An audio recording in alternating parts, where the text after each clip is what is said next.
Hello some viewers, how are you all? Welcome back to another video. Guys, in this video we are going to discuss how we can resolve this issue. This is larger than GitHub recommendation maximum file size of 50 MB. Large files detected, you may want to try git large file storage.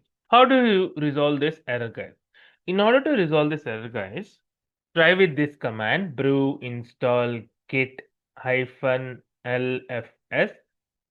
I'm trying this in my MacBook, so I'm using brew. For Windows, the command will be a little different. Brew is used in MacBook. So as soon as you install this, guys, we can easily upload the large file size. The usual recommendation is 50 MB. So once you have done that, just add this command git space add space dot. It actually adds all the files to the repository. So once you have added git space add space dot, click on enter.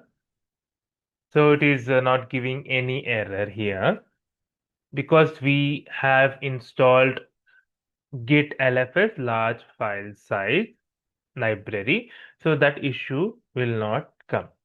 Hope you have liked the video, guys. If you like the video, please click on like. If you're a new viewer, please click on subscribe. Till then, guys, take care. Have a great day. Bye bye.